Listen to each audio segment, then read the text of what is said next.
I'm reversing the polarity of the neutron flow, locking you all in. Has it done it? Let's take a look. Yes. Hello there, amazing viewers and subscribers, and welcome to a brand new exciting Doctor Who ranking video for today. So for this video, we're going to be ranking the modern era series for seasons finales.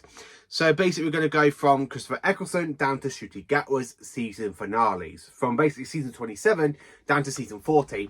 So the reason I'm doing this video, get the modern era of the way, is because the next ranking video, I'm going to be ranking all of the season finale stories from classic Doctor Who. And that is 26. And I'm literally saving the best to last. Yes, classic Doctor Who is honestly flat out the best decade of Doctor Who. I absolutely love classic Who. And the modern series, there's some finales I kind of enjoy. There's some finales where I'm literally like that. They're literally like a boo sort of thing. So basically, we've got 14 places of me ranking the finales to basically from the modern era. So basically from Christopher Eccleston's series down to Ncuti Gatwa's first series. So let's get into it. And the next one will actually be on Classic Who. So I will be ranking the finales to all of classic Doctor Who. As you can see, I have done a rearrange on the shelf, putting the standard Blu-rays up here and then going straight to the DVDs down here. So I've got all my DVDs and Blu-rays together on one shelf. So let's get into it. Let's rank all of the Modern Who season finales. So in 14th place, I had to put the Battle of Vankuloa or Kronos.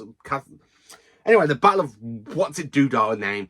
Now, this is the finale to Series 11, and I don't like this series at all. Series 11 is honestly my least favourite season of Doctor Who. It has actually took it over from Series 2, but I don't really care for the final episode. I mean, the fact we have Tim Shah back in it kind of feels like a season 19 where you open up with the Master, but then of course you end it on the Master, where season 11 feels like, oh, we opened up with Tim Shaw, so we go back to Tim Shaw. And the fact that Chris Chibnall said he only read this episode once, no rewrites and stuff, I think this episode could have done with a massive rewrite. Don't you, ladies and gentlemen? Don't you agree with me that this episode could have done with a massive rewrite? Again, I just don't care for the finale. It doesn't feel much like a proper finale. It doesn't feel like, oh, we had a whole new season of Doctor Who, let's give it a crap finale. And the thing is about modern Doctor Who is, the finales are getting weaker and weaker and weaker and weaker. Some finales I still pretty much enjoy, even though they are literally like a pile of crap or they are a bit weak. But they do have some good pointers. And I have to say, this one, the Battle of Vankuloa, not at all. Not a fan of it. It's really not. And then in 13th place, we have the Reading of River Song, the finale to Series 6. Now, this is where probably you are going, what did he just say? Now, the thing is about this finale episode for Series 6, it is a mess. It is honestly a mess. It's like Stephen Moffat kind of just crapped all over the table and like he's going, oh, I've got all these ideas and right out of the ears. That's what it feels like it is. It just feels like his brain's turned into mushy soup and it's literally slipped out of his ears onto the paper for this finale. The finale doesn't actually intrigue me. I don't find it interesting enough. There's some good bits in it with the silence, and I love the battle with the pyramids when you got the silence coming out of the water tanks, and of course I love the fact when the Doctor reveals to DeLorean, and of course he goes, the Teselector, a doctor in a doctor's suit. I knew I had to die for that occasion, so I dressed for it. Barely got singed in that boat. So yeah, the Wedding of River Song, it is kind of a bad finale, but not as bad as the Battle of the finale to Series 7. It has got some good moments in it. I mean, I love the whole plotline with River Song and the 11th Doctor. Again, it just feels like a lot of it just feels mushed together. It doesn't kind of feel like a proper finale. I really think Moffat just kind of let the ball drop in this finale. It's not as big as it could have been like we had for the season prior, aka for the Pandorica Opens and the Big Bang, because that is Moffat's best finale, I have to say. And I absolutely do have to say that one. So yeah, I have to put this one in 13th place, I honestly do. Then of course in 12th place we have the Vanquishers. So this is the final episode of the big series 6-part arc of Doctor Who Flux, and again, it just goes from that where the series started with a big thumbs up, and then it goes like that. The Vanquishers feels rushed. It doesn't feel like there's a lot going on. The Swarm and Acel feel like they've been easily defeated on the planet Time. The Grand Servant is literally stuck on a space meteor or a rock, and that's basically it for him. And then, of course, you just got the Doctor putting the fob watch with all the memories of the Timeless Child into the TARDIS, and then it literally never gets brought back up in the next three specials. It never really gets put back into it. And of course, when you go to the revival, the new era, aka RTD2 or the Disney era, it's not really been mentioned since. So basically, we just have the Doctor having all the memories of the Timeless Child somewhere in the TARDIS where she kind of dropped it. Yeah, I don't get the whole point of the finale. It feels rushed like that. Why is the Doctor kind of split into 3 different fragments of themselves? Hi, sorry, please stop torturing me while I just sonic myself free. Why is there 2 of you? Oh, there's another version of me somewhere out there. Yeah, but the thing is that the Vanquishers doesn't feel like a proper finale. It feels rushed. It doesn't have all that massive build-up that it should have had for an epic season. Because the season started off so great for Flux. It started off so great because I love the Halloween Complex, I love the War Santarans, and I even love Village of the Angels. But then, of course, you've got the last 2 stories, Survival of the Flux, and then, which is a kind of okay. You got One Upon a Time, which is another good kind of an okay episode. But this one kind of falls apart. I mean, a Santaran eating chocolate? I didn't know Santarans like chocolate. Where's Strax when you need him? Here, Strax, come and get a chocolate bar, and I'll let you destroy the man in the moon. Yeah, this kind of feels like that. It really does feel a little bit of a joke. Number 11. So this one's probably going to get me shot. So I'm literally just going to check there is no sniper bullets coming through the window. By looks of it, nope. So in 11th place, I had to put Army Ghosts and Doomsday, the finale to Series 2. Now, I do quite like this episode. Don't get me wrong, I do quite enjoy it. But the fact Series 2... it's still my second least favourite season of the revival era. I don't care for the lovey-dovey stuff. Now, this finale had everything. You had Daleks, Cybermen, Torchwood, the Battle of Canary Wharf, which would have made it a very good episode. But then, of course, you had to have the whole bit on Bad Wolf Bay with the Doctor and Rose. Oh, I love you. This is my last chance to say it. Rose Tyler. I don't care for that finale bit. I really don't care for that finale bit at all. I don't care for when the Doctor's just there listening to the wall and you've got Rose listening to the wall, seeing if they can hear each other. You know, I don't really care for that law. It just kind of dribbles on it. I like the fact Rose is talking about the first 19 years of my life, nothing happened, nothing at all. I met the man called the Doctor who had changed his face. You know, I do kind of like that bit. But then, of course, you've got that cringiness where the Doctor goes, how long are you going to stay with me? Forever. Blech. Yeah, I don't care for the Doctor and Rose's relationship. The whole thing does play out over the finale. Now, when you have 2 great Doctor Who villains meeting for the first time and you've got the Battle of Canary Wharf, I would have loved it if Rose just got exterminated right there and then, not pulled into the parallel universe. So basically, I would just love to see her death right there and there. I would have really liked to see a Dalek just go exterminate and literally just exterminate Rose right on the spot, and the Doctor was too late to save her. I would have really loved that for a finale, not the whole pointless drill with the Doctor literally closing the void to the parallel universe, listen to the wall, and then literally finding a little gap in the universe so he could literally burn up a sun to say goodbye. I do not care for any of that. I just honestly don't care for any of that, which is why it is in 11th place, and I'm sorry to say that. Number 10. We have Association of the Cybermen and the Timeless Children. Yeah, I had to put this one a bit higher because out of the 3 finales for the Whittaker, this is the one I actually do quite enjoy a hell of a lot. Now, you're probably wondering what, even though it retcons Doctor Who to the point it ruins the canon? Well, the only thing I like about it is because of part 1. Part 1 has such that fantastic build-up with the Cybermen. It makes them creepy. It makes them dangerous. I love the whole hunting scene of the last human colony. And of course, you literally got them running around panicking. Ah, Cybermen! Ah, all of that. And of course, you got the TARDIS team being separated away from the Doctor.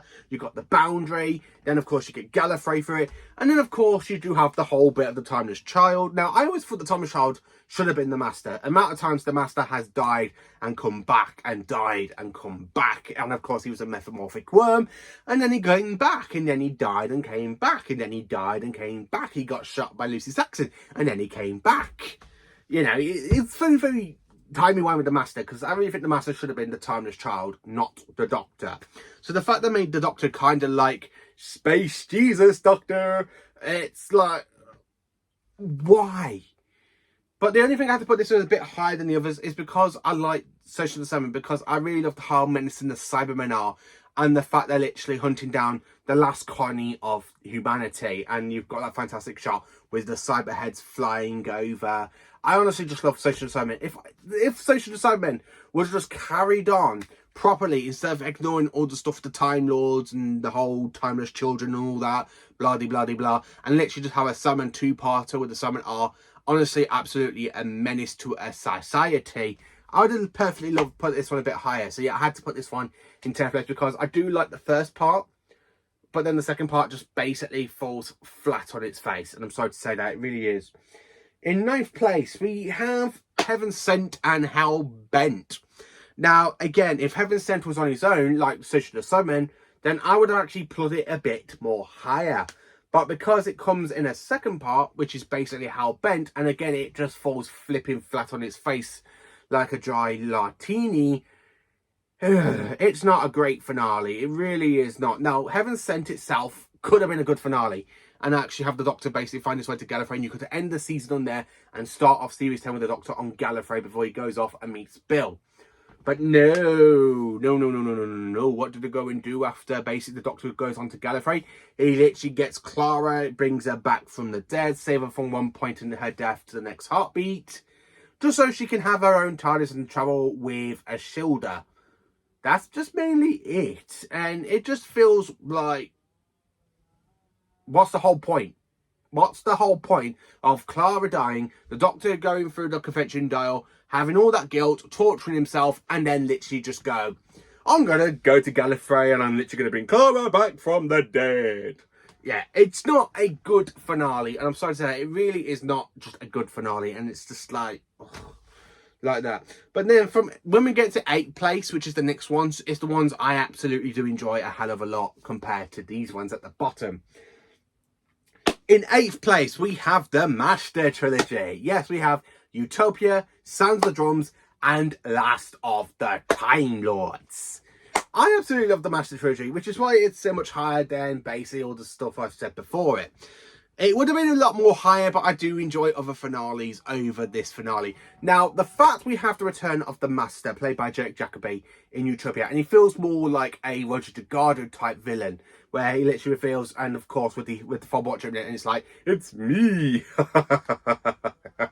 I'm going to destroy the universe. Oh no, I got shot by a woman, I'm going to regenerate. It does feel like David Jacobi is literally like a Roger Delgado type master. I really love the War Master series Big Finish has done with him, because I've listened to a few clips on YouTube and they're absolutely perfect. It makes me want to get more into that spin-off series with the War Master. And then, of course, out pops John Simm, who is more energetic, more mad, and it's really quite good. So yeah, I do really like the Master Trilogy. The only thing about the Master Trilogy, you've got the beginning episode, which is quite good. You've got the second episode, which is quite good. And then you've got the finale episode, and it's literally the third part of it. Again, it just does feel like flat on its face a little bit. Not as badly as basically Hell Bent and Heaven Sent and basically Social Summon and the Timeless Children. It really doesn't feel like that bad. But when you have the Toclafane, and literally a Toclafane can be destroyed by lightning, and then basically opened up and find out it's human colonies, and basically the Doctor revived himself by tuning himself into the Archangel network and become Space Jesus, and of course degenerating from the old Doctor to the young back Doctor from the alien Doctor.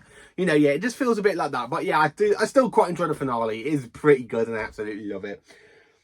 In 7th place, we've got Dark Water and Death in Heaven, Peter Capaldi's first proper series finale. And I absolutely love it. The whole build up with Missy, find that she's actually an incarnation of the Master, who is so much better than John Simm's version of the Master. And I'm sorry to say that to all you John Sim lovers out there who loves his Master.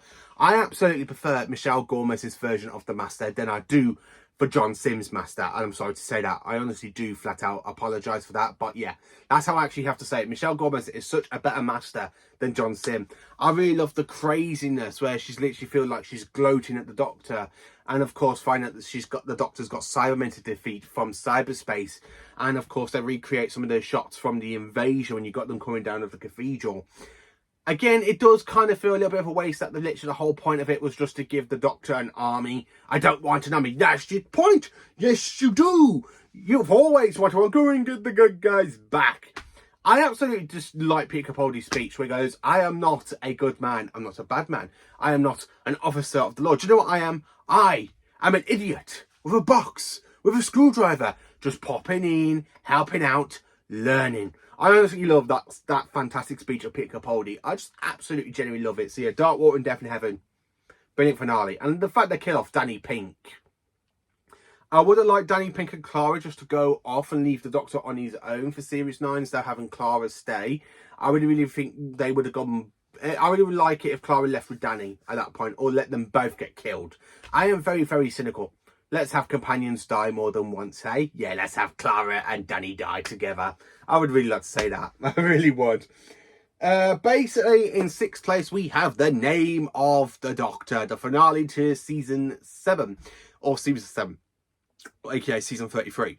Now, this is honestly a bit higher because it does kind of lead into the secret war incarnation of the Doctor played by John Hurt.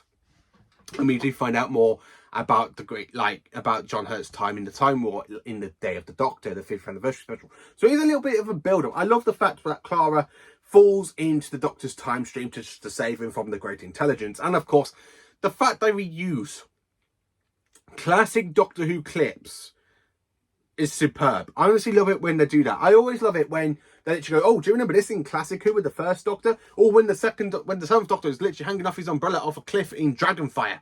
I remember that. And then, of course, you've got stunt doubles for like Colin Baker, David Tennant, you know, and all that. Honestly, it's absolutely brilliant. I absolutely love all the callbacks as well. The Great Intelligence. Oh man, Richard E. Grant is so good as a villain. I absolutely loved him as the Schalke Doctor. So now the Schalke Doctor is canon. How are they going to do that? Is that because of basically the Great Intelligence dropping into the Doctor's time stream and basically the Doctor's getting all modelled up in his time stream, having an extra face added into it from the Great Intelligence, which is aka Richard E. Grant? Is that where the Schalke Doctor comes from, maybe? Good point, you know. He does go to time stream, and of course Russell T Davies now said it's actually canon. Scream with the Schalke is canon, and basically because he was mentioned in Rogue. Is that how basically the Schalke Doctor came into existence, because the Great Intelligence dropped into the Doctor's time stream? Interesting. Very interesting. But I do actually quite like the Whisper Men. I love the fact when they literally rip their faces off and you see the bodies kind of fall down and literally another one takes Richard E. Grant's form. I am still a bodiless entity. I honestly love the threat of the Great Intelligence in this one. I absolutely love the Great Intelligence. He's one of my favourite villains. Now, the Great Intelligence, the fact he literally appeared in 2 stories in Classic Who and then 3 stories in the modern era, it's honestly quite good because in a total he's got like 5 episodes of being a good villain, and that's of course with 2 Patrick Troughton stories, and they are absolutely superb, by the way. So I absolutely do love the finale, and I do like the Great Intelligence. I'm sorry to say that if anyone else doesn't. Number 5. In 5th place, we've got the Pandorica Opens and the Big Bang. This is honestly a good finale for the Matt Smith era. It's honestly brilliant. I love the whole timey-wiminess of it, where basically the Doctor being stuck in the Pandorica. I love the fact that you got Autons pretending to be Romans. You got the whole alliance with Daleks, Cyberman, Santarans, you got the mention of Terrorites in there. And of course, some other classic Doctor Who monsters get name dropped in that episode, like Draconians. I love it when they literally name drop Doctor Who species. And of course, the Saigon's got a mention in it as well. I honestly love the fact they're like, yeah, we can't add everybody into it, but let's just mention there's more villains out there the Doctor's encountered. Let's have the Tellarites, let's have the Saigons, let's have the Draconians. I honestly absolutely love the fact they did that, and it's honestly just brilliant. And it makes it so good as well. The second part is kind of okay. I love the fact it turned out to be the exploding tires keeping the Earth warm. I honestly love the fact with Rory when he shoots the Dalek because he's still part Auton, and the Doctor reboots the entire universe, and Amy has to remember him, and you do have that cringy scene. Oh, Raggedy Man, I remember you, and you are late for my wedding. But it's still a good finale, and I absolutely love it. And I love the fact that literally bring back some of the season characters from the series, like where you got Van Gogh. Then, of course, you've got Winston Churchill and the scientist. Bracewell. Yeah, then you got Bracewell. And then, of course, you've got Liz the 10th. Honestly, it's just such a great thing. It really is. And I love all the cameos. And, of course, the very first appearance of Dorian as well. It's honestly just good. In fourth place, we have The Legend of Ruby Sunday and The Empire of Death. Now, some people will be like, but it was a pile of trash. Because I have seen people's basically reviews on it, and I know they don't like it. But the reason this is in fourth place is because they got Gabriel Wolf back. And he still does the voice of Sutekh. He's 91 years old, and he does the voice of Sutekh just like he did back in 1975. And honestly, it's the reason why this is literally my favourite episode for Chigatwa's era. It's actually took over The Devil's Cord because, one, I don't care what they did with Sutekh. As much of a classic Doctor Who fan I am, the fact they literally turned him into more of a dog-like creature.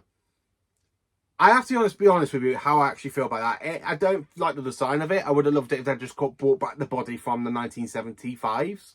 But the fact that literally got the legend of Gabriel Wolf coming back and doing the voice of Sutekh is just superb. The fact that they literally got a 91-year-old actor come back, do the voice of Sutekh for one last time probably, and that's it. And yeah, okay, Sutekh kind of got treated a little bit badly, but the build-up that was going on in the Legend of Ruby Sunday, trying to find her birth mother, and then of course people being turned to dust, and then I literally got all the actual fantastic gods being mentioned, like the Trickster, the Mara, aka the God of Beasts. I would love to see the Mara return, but hopefully in a couple of years where Russell T Davies probably go, I'm gonna save that for a better one because people didn't like Sutekh's return.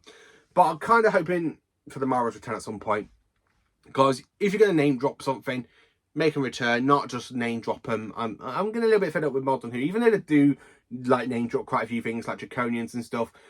Just bring them back on the screen so basically the new fans can see who they are without having to go back through the archive of Doctor Who trying to work out which monsters appeared in what story. But the fact Sutekh came back, aka Gabriel Wolf, brilliant, which is why I love it, and I really do love it. And I really love Ncuti Gatwa in this finale as well. Seeing the Doctor having to lose everything, like he's there in that fantastic memory TARDIS, and he's there watching the whole universe and the Earth dying over and over and over again, and he can't stop it, and he's there literally, you see how terrified he is and how angry he is, because that's basically because he took Sutekh there while Sutekh was clinging on to the TARDIS. It's just really great. I really do like the fact, but again, the fact that it is fixed, the whole universe is back to life, timey-wimey shenanigans. I just like it because of Gabriel Wolf. I'm sorry to say that. If you don't like Legend of Ruby Sunday and Empire of Death, I do completely understand with you. I know why people don't like it because of what they did to Sutekh, but can we all just be happy that they brought back Gabriel Wolf? Well done. This is why it's in fourth place, just because of Gabriel Wolf. It really is. And I love Pyramids of Mars. It's the sequel to Pyramids of Mars, and it's a terrible sequel to Pyramids of Mars. I prefer Big Finishes, what they've done with Sutekh, like in the Fourth Doctor Adventures Volume 7, Part 2. Series 7, Volume 2. But yeah, I do quite like the fact that they did bring back Gabriel Wolf. Superb. In third place, we have The Stolen Earth and Journey's End, the finale to Series 4. Again, I would have put Legend of Ruby Sunday, Base and Empire of Death before this one, but the fact this one brings back Davros after 20 years, I just can't be hard on it because it was a good cliffhanger. I love the fact when David Tennant got shot, I was really hoping for him to regenerate, because at that point I did used to be a big Tennant fan, but when I'm watching it now and I'm literally watching Tennant regenerate that scene, I'm like, is he going to change it to Matt Smith? Oh no, it's back to Tennant. Not like I do that. secretly wink, wink. You know, I don't really do that, but I do quite like the Daleks, the whole mad Dalek empire with the Crucible stealing the planets to try and create a reality bomb. It's just a really great finale, and I absolutely love it. It is a good finale. I love the fact how they bring in the Sarah Jane adventures with Sarah Jane and Luke, and of course they bring in Torchwood. I love Torchwood. It is my favourite Doctor Who spin-off, Torchwood. Just because of the adult vibes and stuff, but it's actually quite good and I do like it. And then, of course, in second place, we have World Enough of Time and The Doctor Falls, the Series 10 finale. This is honestly the best story from the Capaldi era, because it really gets the Cybermen good. It literally shows how unstoppable Cybermen are when they get started. I love the fact we have the return of the Mondasian Cybermen. I love the fact we have two versions of the Master. Yes, you got my favourite modern Master, aka Michelle Gomez, against my least favourite modern Master, aka John Sim.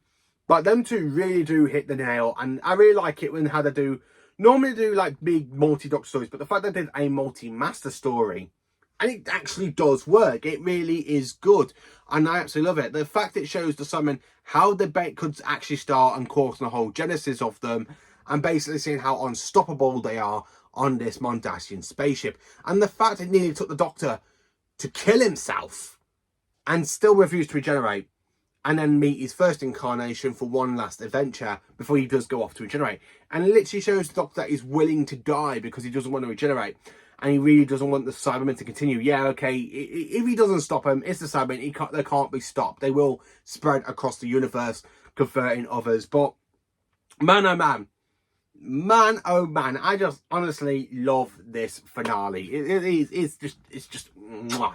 It's just, mwah, icing on the cake. I absolutely love this finale. It's just brilliant. It is amazing. I just can't get enough of it. I really can't. And then, of course, number one, we have the very first finale ever from the revival. It is Bad Wolf and Parting of the Ways. This one is always going to be my number one, ladies and gentlemen, because I remember watching this back in 2005 as a 10-year-old. Literally, this aired like a month after my 10th birthday. So when the series started, I was actually 9 years old. Then in the May, I turned 10. And then, of course, when I was 10, this was basically their finale. And I absolutely loved it. I really did love Chris Eccleston's performance as the Doctor. I honestly loved the fact how the Daleks were technically unstoppable. And they would have killed the Doctor if Rose didn't absorb the time vortex. Again, I would have not minded if that killed Rose. You know, just saying, they could have killed Rose twice now. Instead of letting her survive, they could have easily killed her, but no, they had to survive her. And basically the Doctor absorbing the time vortex from basically smooching her, and then basically even going on to regenerate into the 10th Doctor, where them two kind of go and have hanky-panky in the TARDIS. Yeah, but the finale itself, I really love the build-up. I love the fact we are back on Satellite 5, that the fact they turned it into a game station, and the fact you got all these 100, well, basically 500 floors, and you got all these floors. And of course, the big reveal, it is the Daleks. And they are bringing on revenge because of the whole Time War situation. The Doctor killed them. And then basically, the Emperor Dalek. The Emperor Dalek returns after being last seen in The Evil of the Daleks back in 1967. I honestly love the finale. I really love the finale. And it just shows how menacing Daleks are and how unstoppable they are. It really is such a great one. It really is. So that is basically how I rank all of the season finales of the modern era of the show from 2005 to 2024. So there will probably be another up-to-date video round about next year when we've had season 2 or season 41 that I would like to call it. And really I can see how basically that finale has grown from basically the Legend of Ruby Sunday, and see has it changed or has it gone worse. You know, I'm quite looking forward to seeing that. But I still love it. It's Doctor Who. So yeah, let me know in the comments, how do you rank all of the series finales of the revival? Let me know in the comments section. Please do like, subscribe, and share. And join me tomorrow or Friday for part 2, where I will literally go through all 26 seasons of classic Doctor Who. Thank you for watching, and please do like, subscribe, and share. And join me for more awesome timey-wimey stuff.